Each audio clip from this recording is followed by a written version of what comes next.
I'd be up and I couldn't sleep. And I remember uttering out loud, like, what is it? Like, it's like, what is it? Like, and it's basically the fear, but it's unidentifiable thing. Like a horror film, it would be like, there's some presence behind you. You don't know what if it's a creature or whatever, just something that like, why am I awake? And what am I afraid of or whatever? And one thing Alina would talk about is trying to normalize everything, meaning like your doubts and being a person that asks a lot. It's normal that you have doubts. It's normal that you annoyingly ask a lot of questions. It's normal that you would ask questions over and over again. It's normal that you're happy when you sleep. It's normal that you're unhappy when you don't sleep. I think it's like the idea of like an earthquake. Precipitating event is like an earthquake that happened. And then the bumpiness of the recovery is like the aftershocks. So eventually, by not condemning yourself with like what your reactions are, then over time, then it kind of the vibrations level off until, there's no more vibration, right? Hi, everyone, and welcome to yet another really special Talking Insomnia episode. We have Robert with us. Welcome, Robert. Thank you, Daniel. So glad you're here. And for those of you who don't know you, Robert, which is probably the majority of our people tuning in here, you were a member of our Insomnia Immunity program, and I think you spent some time with BedTyme as well. So I know you from that time. And I sent an email to actually a bunch of people and said, hey, you're interested in being a guest? And you replied, and I'm so glad you did. So with that said, tell us in your words, Robert, how did you start having trouble sleeping? Okay, very good question. Let me go back in time. So after COVID, or towards the end of COVID, my wife and we decided to live outside New York, take a break. And then we went to be kind of digital nomads in Morocco. I chose Morocco because we had lived abroad in Budapest before, and I thought maybe something a little more exotic. And also Morocco is cheap to live. And but then there were some problems arose with that, because once we were living there was, Airbnbs that were a little bit fraudulent. Let's say they were smaller and more claustrophobic. The constant harassment of being just an outsider tourist, because Morocco is maybe a little bit like Egypt, that you're just a walking dollar sign. So there's this constant like culture shock and stress that you're under in that kind of country. So there was this, so culture shock, stress. The major one was probably the claustrophobic apartments, which produced anxiety. Then on top of that, there was the perfect storm. And oh, by the way, this was also one of the locations. The second month was Fez. Inside, we have in a claustrophobic apartment inside the famous Medina. So to make a perfect metaphor of insomnia, which maybe I'll wrap it up towards the end, is that what I noted the time before the insomnia, that the labyrinth and the Medina is almost like a map of the human mind. So this thing of like insomnia starting inside of this claustrophobic labyrinthian Medina is almost like the insomnia journey. So, how do you get out and where do you go and what's around the corner? So that happened, and I also, on top of it, I got food poisoning, and then let's say the inciting incident, or the what's the word you use? The predisposition, no, the first cause, like Oh yeah. The we talk about like the 3 Ps, maybe the precipitating event. The precipitating event. It was probably that building of anxiety in the foreign country and claustrophobia and the Medina and etc. But then the reason why I was up all night was it was the second time I got food poisoning in like 2 months. I had we were in another Medina, and I was like, oh, let's buy that because it looked authentic and local. Some fish, tagine dish. But then I realized later it was a mistake. So then I was up all night, I went to bed and I had like intense stomach pains.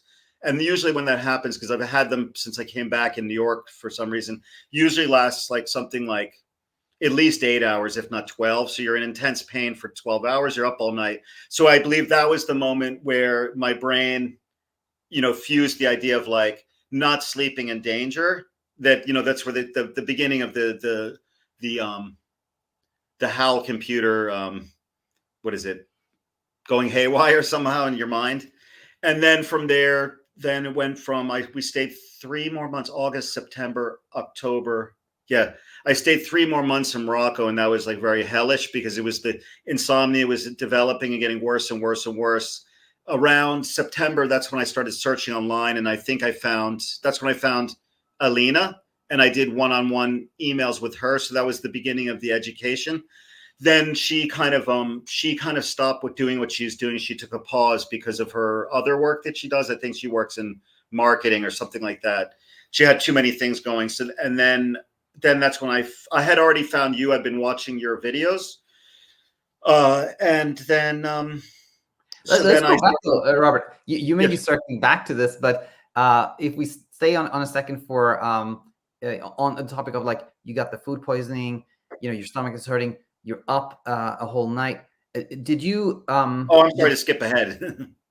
you sort of going forward a bit, Yeah. but if we stay there, was it did that very first night did you start having thoughts like, oh no, I didn't sleep, what if I don't sleep No, tomorrow? no. The way it happened was just I got a job to do, like I do video, and I got a job to shoot some like Moroccan wildfires. And then that was like the few days before I had the food poisoning. And then we went out to these villages and stayed in a nearby hotel in this like small seaside thing. And I was like, I noticing I wasn't sleeping. And then I'd be like up. And then I went to like the roof of this small building. I was like watching the sunrise and things like that because I just couldn't sleep. But it wasn't really any kind of conscious thought in my head like, oh no, my sleep, and therefore I'm getting more and more anxious. As like when you have insomnia, you know, like, oh, I'm not sleeping, so then like am I not going to sleep tonight, because you know that that's what's going on.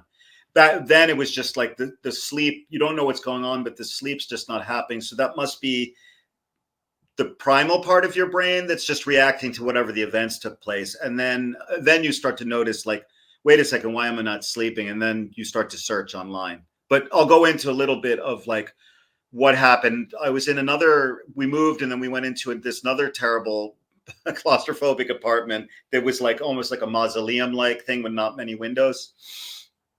So I was up like almost every night, seemed like never sleeping. And then during the days I was anxious, I just go and walk to the beach first thing in the morning to try to burn off some of the anxiety. So it was that beginning of the insomnia becoming deepened, or I know you don't like the word chronic, but let's say it's becoming bad basically. And then during your days are terrible too, because you're just all you can think about. So it was exacerbated by another claustrophobic apartment with, you know, the mind hooking into the whole, thinking there was a problem from probably the food poisoning and the other anxiety on top. Have you ever heard that where there's like layers of it? Oh yeah. Okay. Yeah. Sometimes people can say like, oh, this was this one thing that happened in my life, but Mm-hmm. oftentimes it's more like several circumstances. You know, I moved and I had a new job, and this other thing happened, and then I didn't sleep, and then yeah, it's very common to have like more than one circumstance involved. But now at this point, you know, you're starting to kind of walk to the ocean to kind of clear off the anxiety, and you've moved to this new apartment, which is a mausoleum. Are your days already kind of like filled with thoughts about sleep, or is it more kind of peripherally on the radar? Oh yeah, it accelerated and became full blown rather rapidly, probably because I'm in another country, and there's already like annoyed, you know, you're anxious and annoyed by the country you're in, and then you know, because when you step out the door, there's you're you know, a strange man in a strange land, so there's probably you know, all that. So it went from 0 to 60 like in a matter of a week or two, probably less, like a week. Yeah.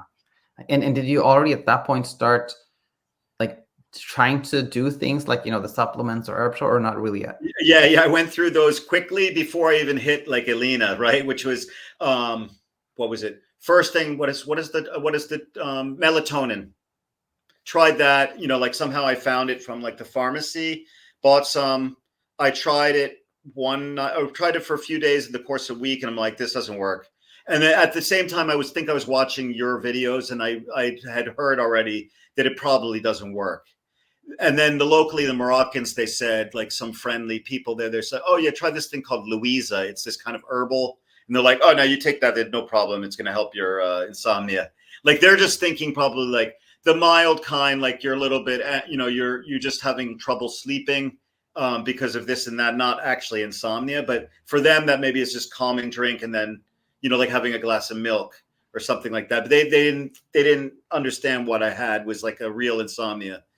So that didn't work either. And then I started actively not wanting to use it, just because from what I'd learned from you and Alina was that it's just don't believe in that stuff. That's just going to cause you anxiety to think that that's going to help you. Then just I was starting maybe to beginning to face the idea of just face the insomnia on rather than looking for outs. The only thing I did during the time in the claustrophobic apartment was I would listen to some sort of like the most soothing, calming music. Like, it was like Middle Eastern, like oud music or something like this. And I think it worked one night and then it stopped working basically. But so the music therapy, I know back into ancient times, like a Pythagoras or stuff like that, that it maybe it can work to a degree, but I don't think it really, really deeply works probably. Yeah. And so interestingly, you had already come across like, my channel and Alina's channel fairly early on. It sounded like. I would ascribe that to probably the paradoxical thing. Like, if you're predisposed towards insomnia, that the same perfectionism or that kind of anxious personality that causes you get in the first place makes you probably anal retentive enough to immediately look for answers. And immediately looking like, how do I get through this labyrinth, or how do I get to the answer to solve this as quick as possible. Probably you noticed on your what was it, sleep coach chat, what is it called, the Slack? Yeah, I noticed myself, I'm like, geez, there must be the most annoying person on this thing, because I would write every day, like, and maybe multiple questions, and then you guys answer, but thankfully you were generous about that. But I noticed other people, they didn't even ask questions. So I may have been just more annoying or more anxious than the others somehow. I don't know.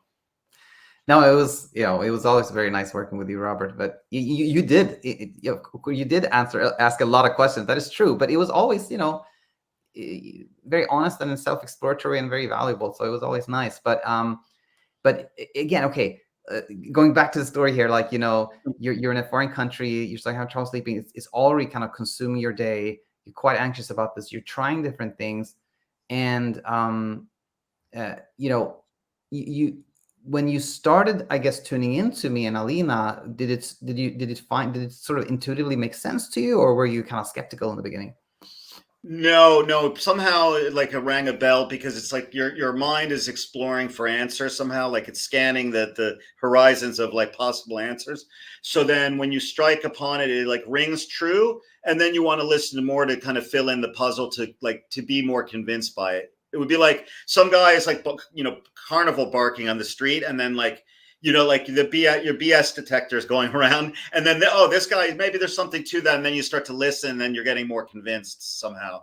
And then probably the idea of like cross-referencing, like you see enough of the success stories and what people say that validates it, because it's the similar things, as you guys say. It's like, you might be unique, but your insomnia isn't. So if people saying similar things like over and over, it must be some truth to it. And I think the core truth that it seemed is that you said and Alina said is that she came upon it on her own, I guess, on research, and then you came upon it yourself as well, which is that it's a phobia as opposed to what the traditional definition of it is. Seems like the medical establishment doesn't even really seem to know what it is. I think that's very true. I think if you look at like the ICD-10 definition, it just says like, if you have trouble falling asleep or staying asleep for more than 3 times per week for more than 3 months, you have chronic insomnia, which doesn't say anything about like the reason or the underlying theory of it. So I think there's a lot of work to do in kind of the traditional space, I think. But actually, you might know as a doctor that I would say that either it must be that insomnia on the scale of things for the doctors is like, it's low priority in the medical establishment, because it just comes down to money, that it's like that it's let other things earn more money, right? I'm just speculating. It's just, or the other thing. I think I read your story. You were tired of just subscribing people sleeping pills, so maybe they keep it going unconsciously because they know there's a racket there for selling the sleeping pills, rather than because I noticed when I came back to New York, I was calling for places here that I could go to clinics like for free, and they always want to do like a sleep study on you first. And it seems to me that they do the sleep study not because it's important, but because they get paid for doing that. You know what I mean? They get like they write it off, and then the insurance company or the government is paying them back to do this kind of sleep study. So I wasn't, once I had seen your and Alina, that I wasn't really trusting those kind of CBT-I and sleep study methods and what was around all of that.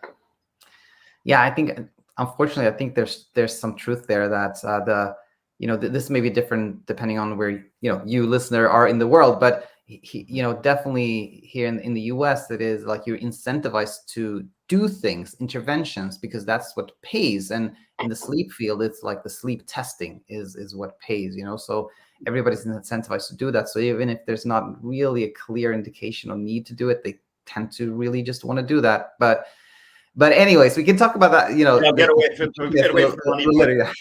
But I remember one question that I had, which was during this early phase, or when everything was beginning in Morocco, right? It was Morocco, right? Yes, Morocco. Yeah, Morocco.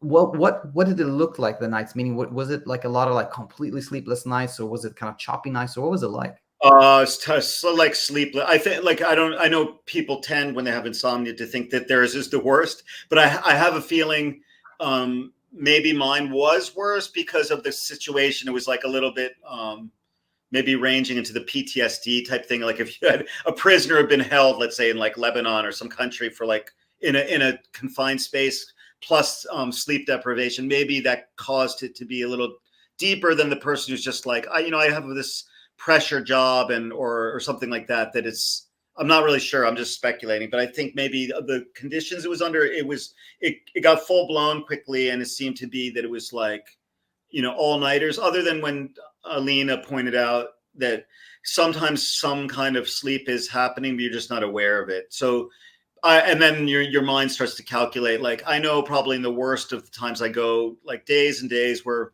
mostly you're probably getting somewhere between 1 to 3 hours, and 3 hours would be like the good night, probably, right? Until things start getting better. Yeah. I think there is there is some perception, errors there, whereby even the nights where we think we sleep 3 nights, maybe a little more. But I also have no doubt that when you're in this kind of initial intense struggle, when you're really, really scared, of course, you do sleep very little, because the brain really thinks there is a threat, and it's designed to keep us awake when it thinks that we're under threat. So that's it. So how? So what did you start working with Alina while you were in Morocco? Yes, I was in.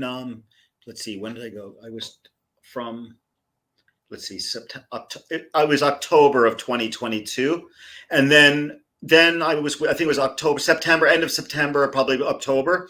So I had insomnia maybe 2 months, and then on the 3rd month I was beginning to learn, but still going through the worst of it. Then I went to a friend, this old Russian friend that I knew when I lived in Rome, like 20 something years ago. He lives in Portugal with his wife and children, and I told him what was going on, and he just invited me to come live near him, and so we went to live near him, and that actually somehow that did help, because maybe it's like calm there, and I would see him every day for lunch with his wife and kids. So there was like something to do, you know what I mean? Like your mind is a little bit busier. I still had things like nighttime, bedtime countdown, and that thing of like chronic peeing, because like your nervous system, you're like, I guess it would be like some soldier who'd been, you're traumatized by bombs going off, so they get that too. That you have the fear is in your whole system, so that's what I guess that maybe the peeing is your body's other defense mechanism. Is it uses whatever it's got at disposal, the human biology, to make you pee to wake you up also, right? Maybe, I always thought about it as like, I personally, when I, for example, do an interview like this, or I have something I have to do, like 5 minutes before, I often feel like I gotta pee.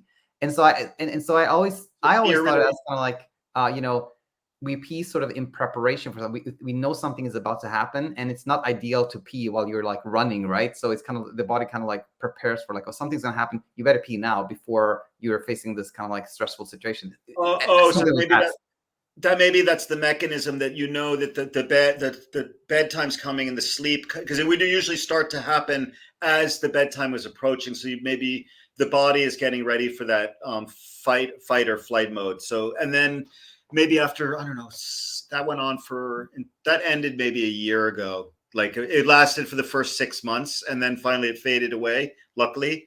And that was probably an indication. Then when that went away, then that was when shortly after that I began to sleep again. But we can wait for that part. Yeah. So you, let's say October, you've had like this sleep struggle now a few months. You're moving to Portugal. Let me mention, in Portugal, I did have this like a week to 10 days where I was sleeping more. And it was probably a combination of a friend there and a little bit more, some little schedule to occupy my mind, and then probably some of the teaching seeping in. And then when I came back to New York, I had this whole month of back to the worst again, and then I think you and Alina had said it's probably the pressure of being back home and that you feel like you should sleep.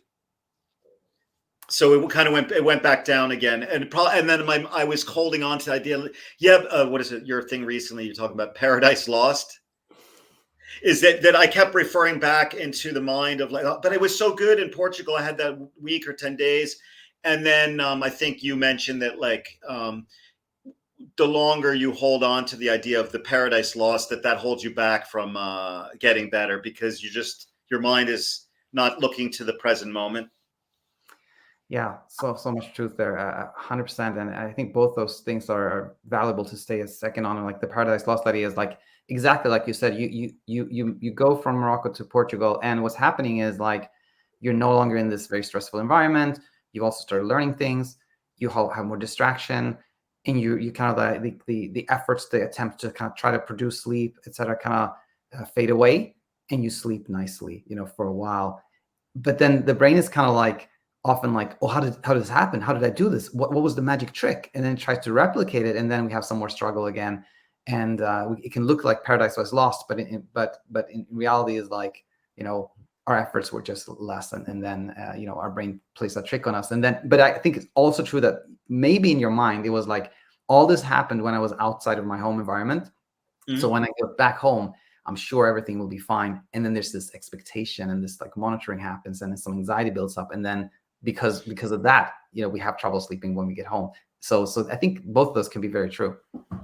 That one was basically, this is the worst of it. Maybe last in here, I remember it here, like in December and maybe a little bit of January. The very worst of it, I don't know if you want to scratch this part of it, like edit it out, but it has to do with, I would literally, and this is related to your fear of fear idea, which is that I'd had moments maybe on a number of nights I'd be up and I couldn't sleep. And I remember uttering out loud, like, what is it?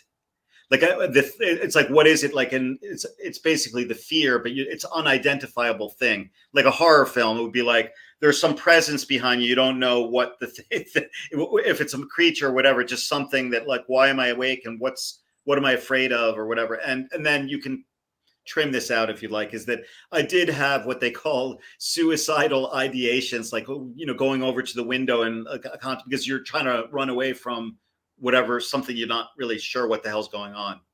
That was probably my lowest moments. And then finally that went on like that month and maybe a number of nights. And then maybe January, February, things started getting a little bit better, and then by March to June, 4 months, like sleeping all the time, but go to bed, you're always like scared a bit. Like, am I going to sleep or whatever? When is the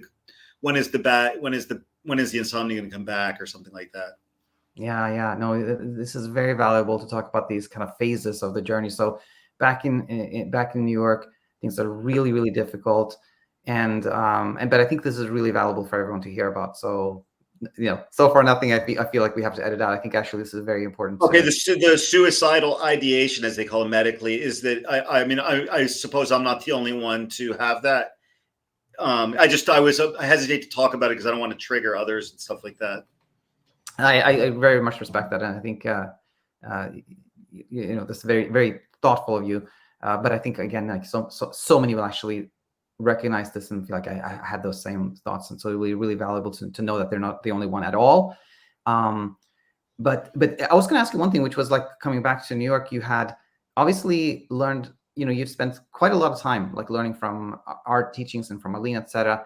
But you still wanted to maybe have go to maybe a local therapist or a sleep center. So was there kind of maybe thoughts on your mind that maybe I'm missing something, or I want to fully explore this, or what led you in that direction? No, let's say I probably all throughout, like the lowest point of like trust in you and Alina was like the lowest it ever got would be like 80% I believe in it. It's just that 20% doubt of like, because it's just the whole journey is doubt, as they say. So it's like, while these guys are doing great work with me, why don't I be a little greedy and try to, since I have like Medicaid here, like why don't I try to get like outside to see if that could help too, just to see if that might be supplement the thing. But like most of the time you couldn't even get past phone calls with these people, because if you start saying, and by the way, in this sleep coach, they're immediately dismissive of it. Like, I don't know who the hell this guy you're talking about on the internet or whatever. And then once they say that, I know that they're just closed-minded.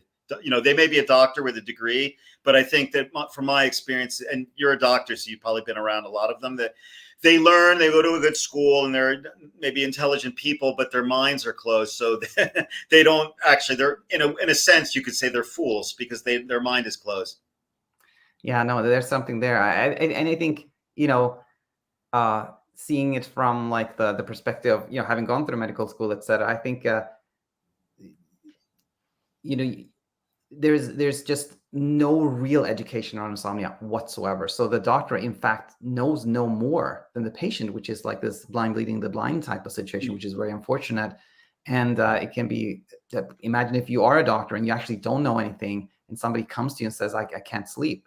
And it's a very uncomfortable position for you as a doctor as well. You don't know anything. So the only thing you're going to do is like try to take this pill. And then and oftentimes you kind of naturally want to avoid that as a doctor because it's uncomfortable. So that's why, a lot of doctors come across as kind of like dismissive, and in a way that they kind of are dismissive because they don't have the knowledge. They don't know what to do. So anyway, I think that happens a lot, unfortunately.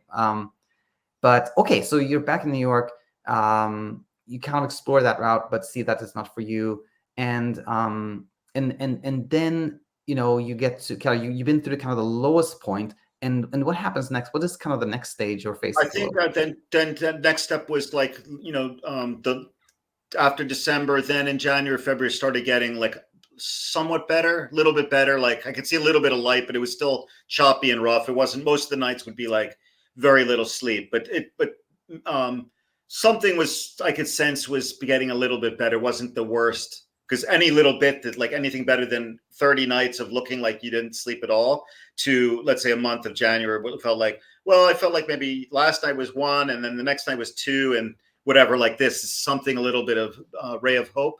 Then in March, I started sleeping again somehow, like, and then I had slept for like a week or 2 weeks in March, like every night. And then on my birthday, it was ironic, I didn't sleep. And I think Alina had said, or you had said, that it's probably because it was your birthday. So that expectation of like, it's my special day, so I should sleep, right?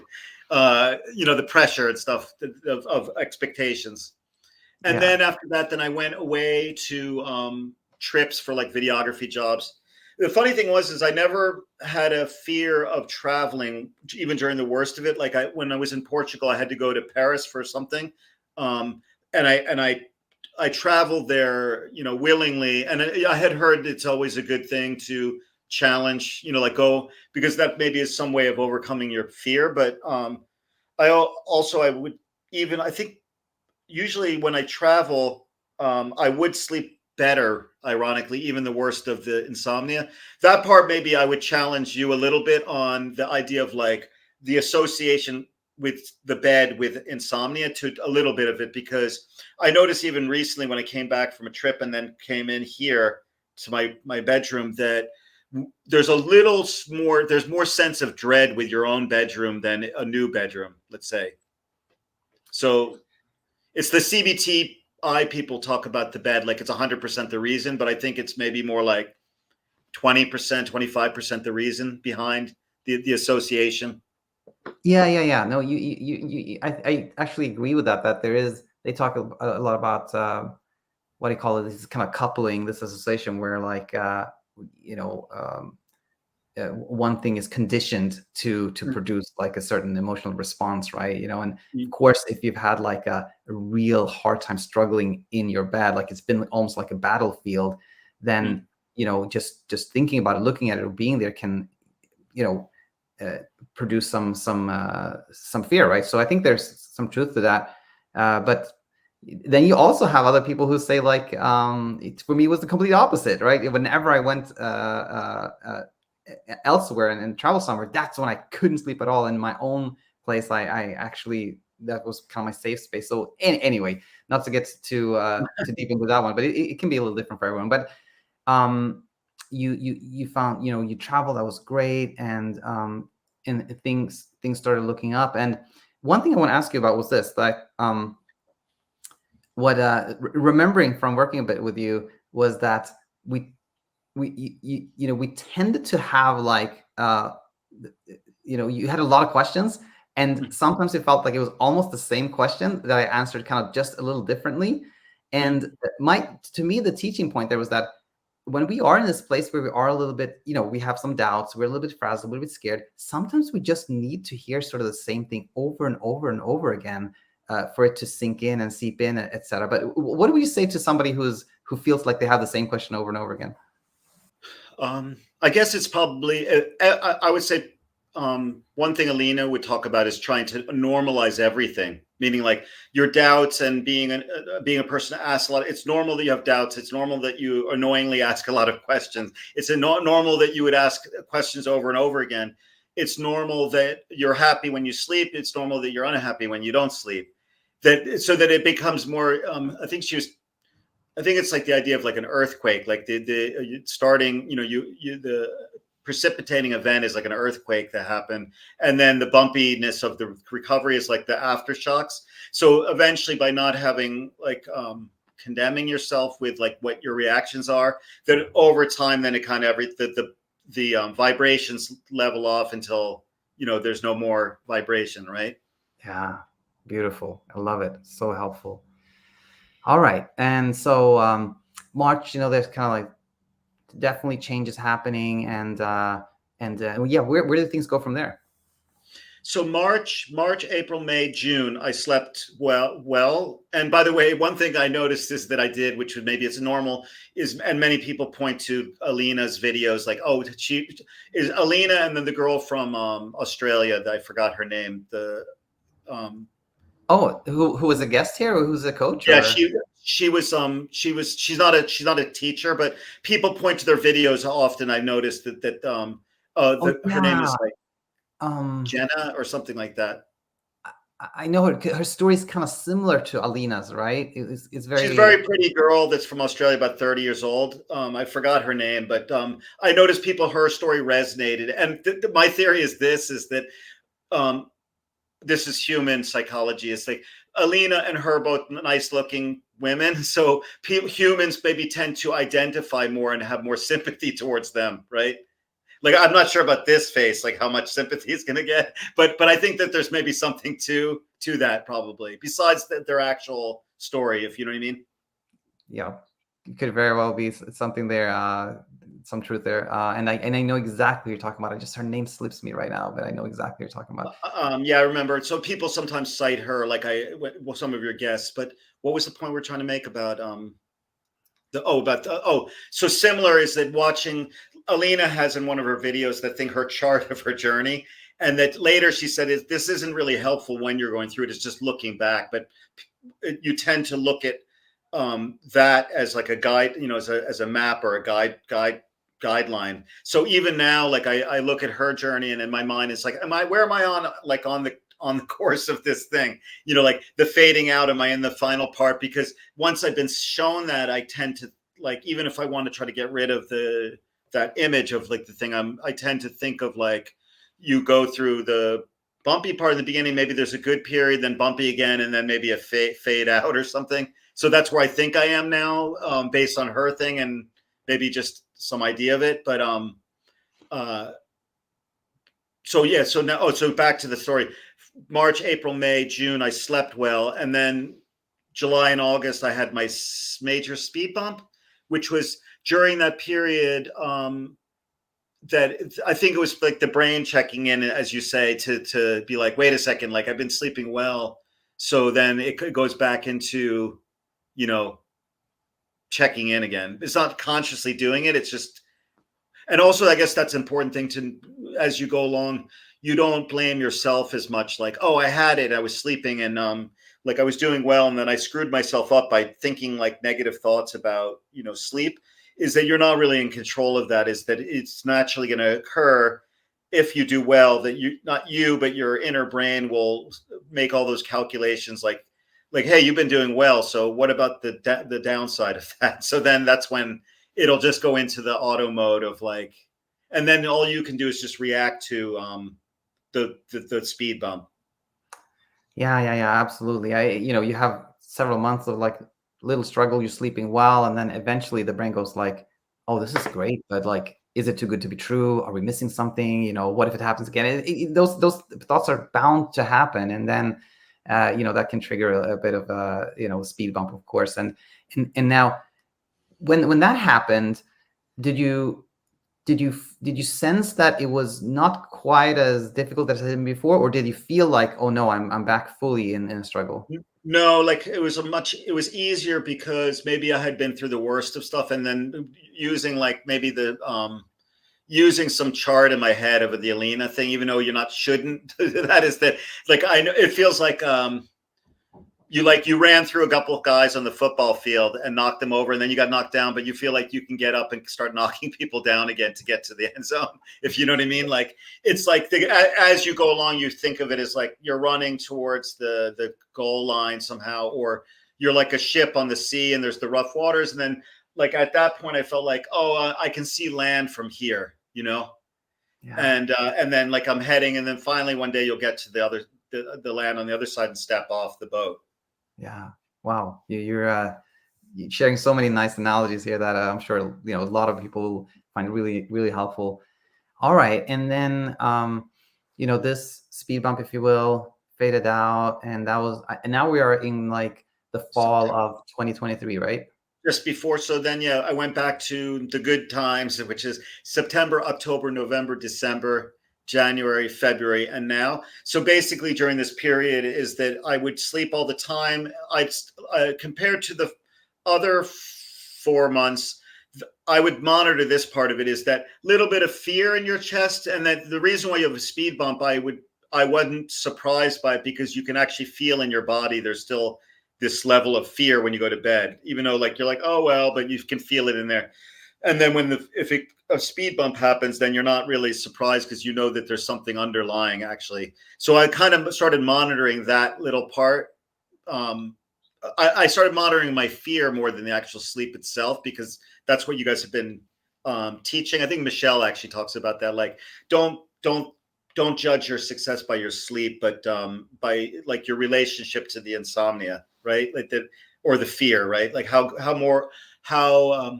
what's more important is how okay you are with being afraid is more important than how well you're sleeping. So I noticed in this fall that level of fear going to sleep was still there, but not as much as the spring, because obviously like time has passed, so that things are probably going down, but not like in a linear way exactly. But and then each month I would have those like one night speed bump thing, like on someone's flatlining on they're dead, but there's the thing that, because I noticed that also on Alina's chart, which is that it's like flatlining at the end, but there was the blip. It seemed like every month there's a blip. It's probably, and I assume that must be the brain on working under the surface, is like it's just checking in again on you somehow. There's a little bit of buildup of pressure or attention of like, oh, I'm doing well still, and is it over? Is it over? And then it comes up again. And the most recent one I had was in December, January again, But the one thing I noticed is in the last month or two, I mentioned in the email to you, was that I noticed that there's the falling away of the fear of fear. I don't know. It's hard to explain, but it's like you can, once that falls away, you're like, aha, like there was this layer of like, there's the fear itself of like not sleeping at night. Am I going to sleep? The uncertainty. Then there's the other part, which is that fear of that you're afraid of that part. And when that falls away, then it's a lot easier. I think maybe you can fill this part in, is that my idea about is that the reason why I sleep now with just the primary, a little bit of the uncertainty part, is that that's not enough at this point to spike your hyperarousal on a night to night basis. But when you have the fear of fear and the other one combined, I think you used the word amplify, like your fear of fear amplifies the initial fear. So that's why there's less sleep happening probably. Yeah, this is amazing. Because what you're talking about is exactly where I'm at this moment, like seeing that the true sort of engine or motor of insomnia, or really I think any inner struggle, is that fear of fear. Without that fear of fear, we can still have, unpleasant experiences and whatnot, but it won't be like an ongoing struggle. And I don't, did you watch this video I made like maybe a week or two ago? Where I still tune. When I see new videos come up, I do continue to watch. I used to have that guilt of like going through like, no, after I left your program, now I shouldn't watch this. I should become bored by the whole topic or indifferent.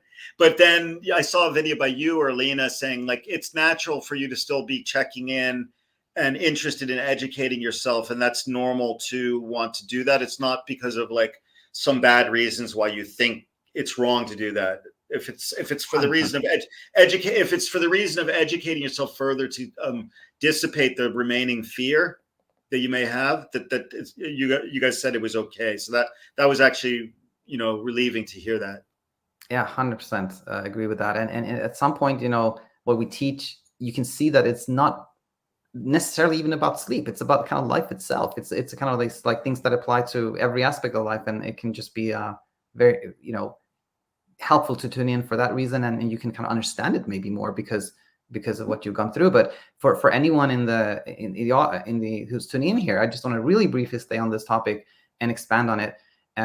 And the way I see things now is that yes, we have some stress, like you had during your time in Morocco, like several stressors, right? And they led to you not sleeping much. And the initial thing that happens is that the brain goes like, oh no, we're not sleeping. And then there's a fear of being awake, right? Which can become a little bit of its own loop, right? We're scared of not sleeping, so we do things, and that kind of inadvertently creates the idea that there is something to be afraid of, and then we have some trouble sleeping.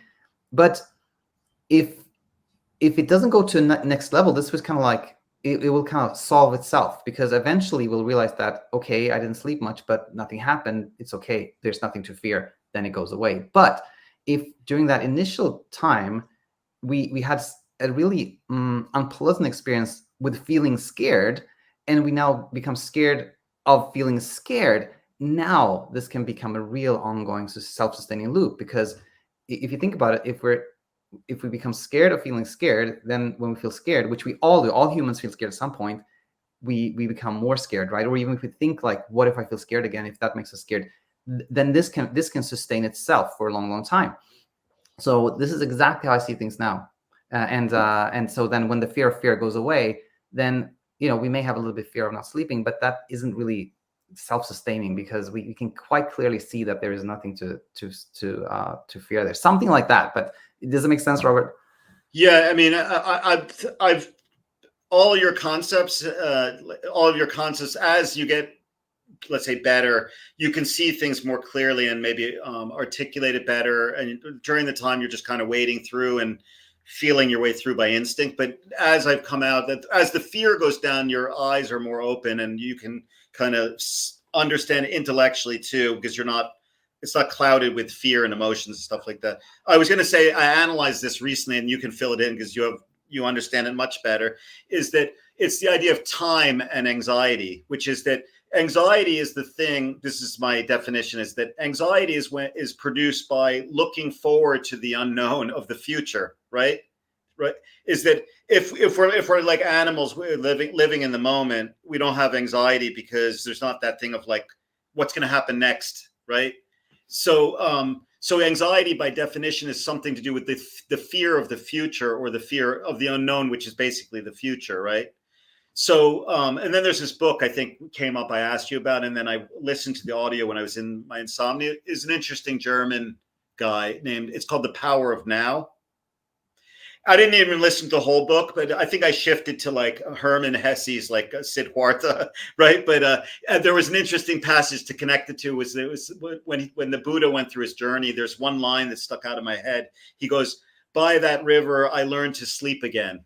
That I believe that even the Buddha went through like insomnia, or the prince of from Nepal, right? The actual, you know what I mean? That's something maybe that's for something you investigate because it's a good good investigation. But I think he's talking about, he went through the many things in like being rich or poor or this or that. So one of the things he mentions, like, by that river I learned to sleep again, because maybe he was anxious filled, right?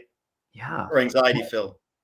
That's incredible. Like I'm gonna look into that, because if we can make the case that the Buddha, before he became enlightened, had insomnia essentially, right? And well, that was your stuff, but by I think that CBT, what's the other one?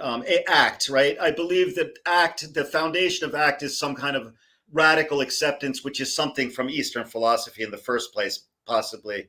So that the Buddha having insomnia. Oh yeah, and then back to the power of now, is that it's just like in sports, like there's a lot of fear, like I'm gonna fail or something like that. But when you can lock into the moment, then all the other fears go away, and then you can actually concentrate. So I think that can be. I try to do that even night to night or whatever. Is just concentrating on the power of now, which is like, I'm in bed now, or maybe I feel a little afraid now, I notice that I'm anxious, that I won't sleep, but I'm noticing that, and I'm okay with that or something. You're just in that rather than, and that helps kind of like, I guess you guys say that it's like by doing that, your brain feels like it's being heard. So then it starts to leave you alone. And then maybe then you go to sleep, or it's not as bad. Yeah. Very, very nicely said. And for those people in the audience who are like, what does Robert say when he says like your brain is being heard? Well, that is the idea that our brain is sort of always communicating with us with thoughts or emotions. They're also means of communication. And just like a friend, when they have something they want to tell us, like, oh, hey, I think your roof is leaky. And we're just like, nah, you don't know what you're talking about. And they think, no, you need to hear this. The point is that the more a friend that has what they think is an important message for us is not heard, the more they want to tell it to us. The same plays out inside us when the brain thinks it has something important to do, and we try to or to tell us, and we try to block it out. It's going to be amplified, that message. So when it's heard, really helpful. And I guess, like you said, when you say like, I noticed that there's some anxiety here, I noticed this thought, that is like we're hearing what the brain has to tell us, and then the message doesn't need to be repeated over and over or amplified. Very, very nicely said. And I 100% agree with you. Like, anxiety is about the future. Yeah, absolutely. And using kind of like our furry friends as an example, they're like, a cat or something like that. They left to their own devices, if they're not hungry or need to eat or something like that, and if they don't see any threatening thing around them, they will just be there. They will just be in that moment, and I think have a sense of calm, right? What we can do that the cat cannot do is we can conjure up, a threat, right, in our minds, and we can foresee something and predict something, and then we can react to our own like conjured up ideas. But if we then bring ourselves in the present, we see there is nothing here. There's nothing going on. So super helpful. Actually, on that Eastern philosophy path, you might be interested by to investigate. There's the famous Indian philosopher Krishnamurti. I don't know if you remember him. Heard the name. He was handpicked out of from foreign people, I think.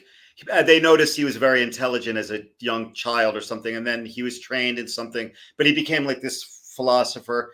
And I remember seeing when I was young, it was like on PBS, and it was with this one talk show guy that was like some kind of Orson Wells like smart guy, right? And so basically, I remember one part of it. He was talking about like the difference between human and a cat. Like when a cat is asleep, it's really sleeping, and when a cat is awake, it's really awake. And the problem with humanity is that we live our lives neither awake nor asleep.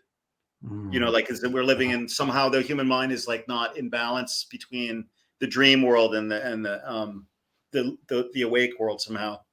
Yeah. We go in and out of like being present. Like right now, the only thing that's happening right now is like I'm talking to you, Robert, right? But sometimes we go into this like, predict the future, ponder the past, and then we're kind of in this dreamland partially, and then we go back. So yeah, I think there's a lot of truth there. Now, we got really philosophical, which I think was super nice. But back to your story, you told it very, very nicely.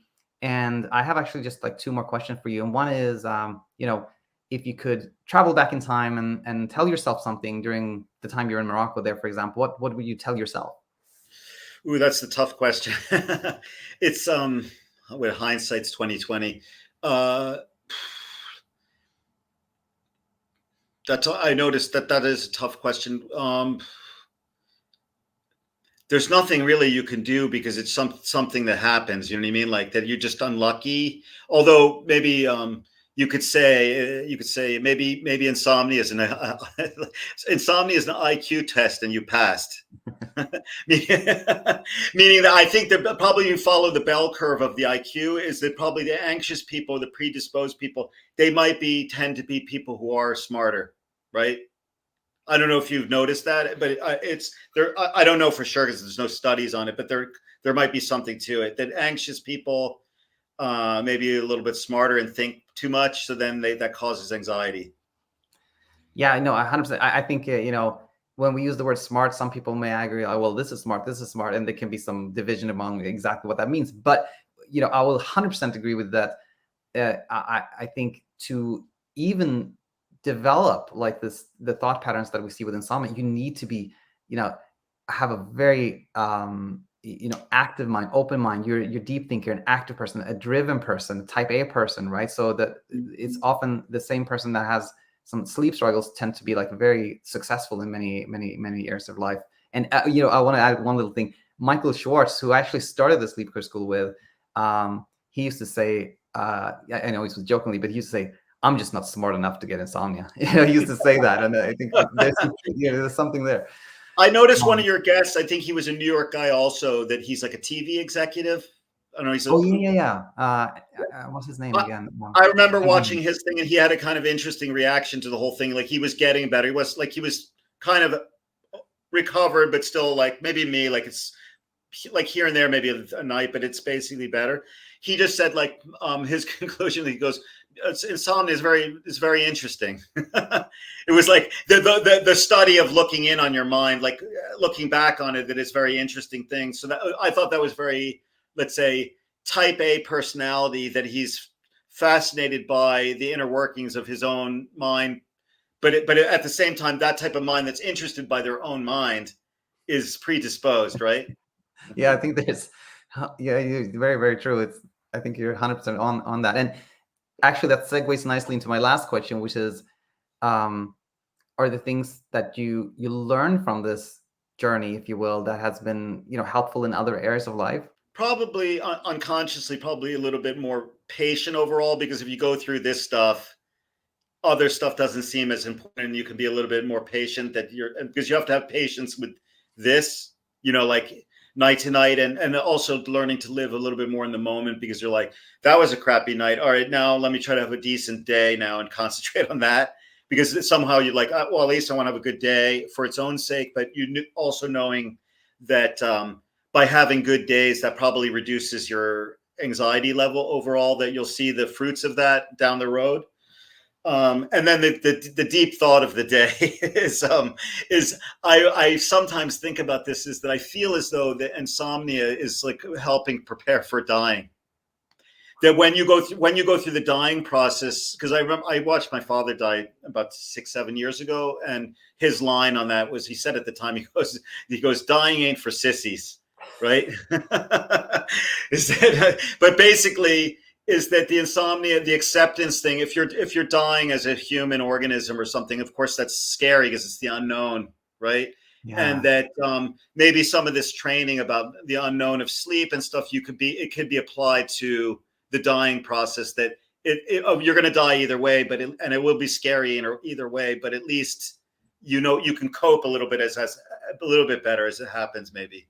Yeah. Wow. Yeah, that is a deep thought and an incredible thought. And the only thing I want to add to that is, I've often said that dying is inevitable, but fear of dying isn't. And I think when we are not scared of it, then we can, enjoy the time we have now in a different way. So, wow. Now, this is an incredible conversation, Robert. I want to just thank you so much for joining today, and Thank you, Daniel. be in touch. Okay. Thank you, Daniel. Anytime. Bye-bye. Bye, everyone. Bye. They say that the best things in life are free. And I truly hope that this free video helps you rediscover something else that is free, which is peaceful sleep. If you do find our content here helpful, then please hit the like button, hit the subscribe button, share it with people, because the more views we get, the more people we reach, the more chances of changing lives we have.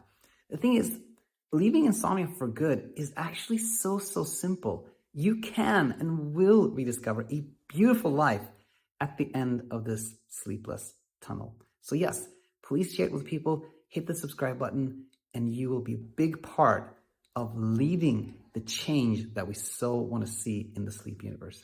Thank you.